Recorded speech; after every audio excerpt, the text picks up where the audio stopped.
When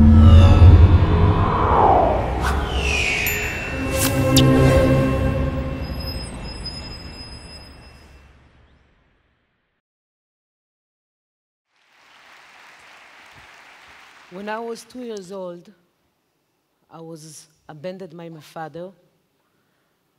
When I was 5 years old, I was sexually abused. When I was 10 years old, again, I was sexually abused. In the age of 13 and a half, almost 14, I found myself in the streets and sleeping in benches, eating from garbage, feeling cold like many others in my group. In the age of 17 and a half, I got cruelly raped in the streets when I hitchhiked and tried to find a car to take me home. Despite whatever I tell you now, I'm so happy that the passion of living in me and the passion to live my life was stronger. And it's not only that it was stronger, I understood that I will never let the ones that victimize me win, even that I was a victim. So I decided to go and study and finish my finals. I finished my military service, and in the end of my military service, what happened to me is that I got pregnant. It was not a planned pregnancy. I was 20 years old. And when I understood after 4 months that I'm pregnant, I didn't do an abortion. But, you know, things in life, when you look at them back, nothing is happening without planning. God has his own plans. And this pregnancy was the big point of changing my all course life that I decided to do. What happened was that I didn't do an abortion and I didn't go to the big trip. I didn't go to study acting. So I decided that I have a few months and I'm very hyper and I'm very action girl and I didn't know what to do with my life. So I said, okay, what's really going to do in these few months? So what happened was that something was always in my back of my mind and then in my soul. It's the fact that I slept in benches with children like me. They didn't have a home. And you know, the worst time that you feel it in the streets, it's the times of Friday dinners, and it's the times of the holidays, New Year, Thanksgiving, Christmas, Passover. Everybody goes, most of the children go to their families and come back. You're sitting in the bench that it's your bed, your living room. You eat from the garbage, or you're waiting for some children to bring you home from their homes. And it was something that I knew that it's the times that you really feel not only alone, it's the times that you feel that you want to feel that if you want to live, because you feel so much alone that sometimes you want to feel dead, or you are dead in a way. And that was the time that I decided that I will open my place and cook Friday dinners for children and homelesses that have nowhere to go. And from Friday till Friday, started to come many people, that were in the streets that heard about it. Usually it was very freaky people, freaky children. But the most amazing thing was that every single week it came to be more and more and more children, teenagers, homelesses. And what happened to me, that I understood that something is going on here. So I couldn't say no to people that were living in our place. So in the backyard, there were sleeping bags, there was tent.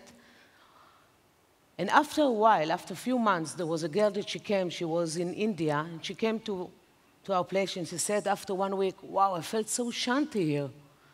So everybody said, what is it, shanty? I never been in India before, I didn't know. And she said, it's love and peace. It's a home of love and peace. One of the children that heard it took a black spray and wrote with graffiti on the wall, welcome to Beit Hashanti house. I didn't understand what's happening. I understood it's a name that you have to explain yourself all the time that you are not an Indian home. But what happened was, it was amazing. When you have a name, you're starting to have an identity. So children came, homeless came, and they started to come. And from 1 month after another, suddenly, the house was full of many souls that didn't have where to go. It was in the age of 20 when I delivered my baby, my first baby. I called her Shanti, by the way. Yeah, she deserves it. But in the age of 21, happened something very special to me. You know, I didn't plan of doing that. In the age of 20, you don't plan to open a place for children at risk and danger of life. You know, in this age, you really do things and pass them on, and feel it, but you don't really know what you're doing. But in the age of 21, something happened to me that changed my life. There was a girl that came, and she came to me, and in the evening we sat down, and she cried and spoke to me about the rape that she went through. That was the first time that I shared with her my sex abuse and the rape that I went through. We cried, both of us, and I felt so lightening and so good and so release of something that I had so much pain in my body that I said, in this moment, I want to be there. I want to feel this moment every single day. In this moment, I decided that this is my destiny. In the age of 21, I decided that that's what I want to feel all my life. I want to feel that in the minute that you share your problems with others, the minute that you share the times that you were victimized, the minute that you share and you have somebody that is with you in this moment, there is nothing that is more stronger than that. So in the age of 21, for 3 decades, I decided to open a place. Children came from all over my country. They came without connection to level of society, no sectors. I believe I think Gandhi was amazingly right when he said God has no religion. And God has no religion. We accept Jews, Christians, Muslims, lesbians, gays. We accept everybody because everybody is God's children. The power of these children is the fact that they decide that they are choosing life, and I will explain myself. Most of the children then come and live in Beit Hashanti, in the place that is still till today doing what I'm saying now to you. It's a warm homes for children that choosing life. Our children that were sex abuse, violent abuse, neglected by their parents, orphans. I want to take this minute to tell you that 80% of the children that are staying long terms in Beit Hashanti were abandoned by their parents. And it's a very important point for you to understand, because when your parents die, so you cope with their death. But if your parents living and reject you and neglect you and they are alive, this is something that you have to cope every day with the rejection. And this is again nature.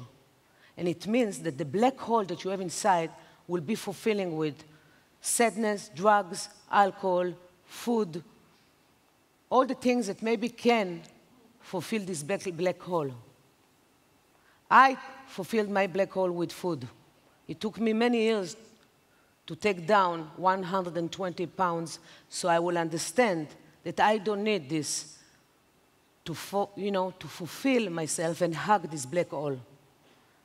All these children that come to Beit Hashanti are coming and choosing to be in Beit Hashanti. If not, they cannot be in Beit Hashanti.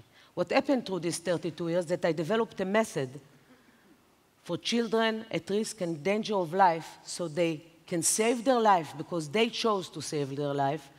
And I'm very proud to say that they are amazing. Because through these children, you understand that children in the age of 14, 15, 16, that were victimized in such an abused way, decide that they want to save their lives. Listen very carefully. It means that every soul here in this room can save his life, because if a child is doing it, we can choose differently. The two things that made me understand that I will be successful in what I'm doing is the first thing, that I will always be a student of my life and from others that can teach me, especially these children. The second thing is that to achieve your dream, you have to make passion so strongly that others will be connected to your dreams, and it will be together a bigger dream.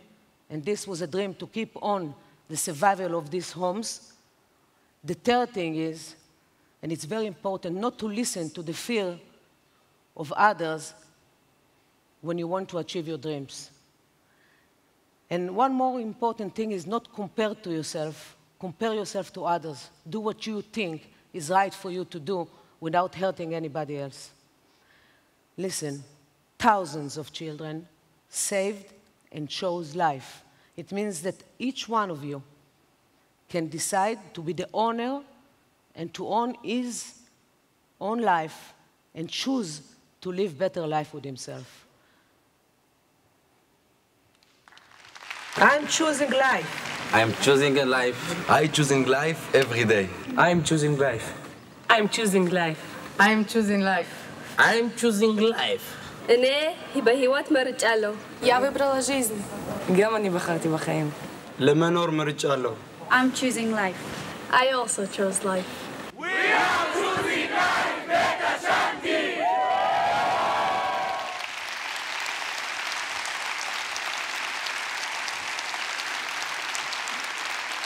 I want to say something very important in the end. You know, many people say to me, for 32 years you saved more than 40,000 children. I tell all of you, they saved my life. Thank you.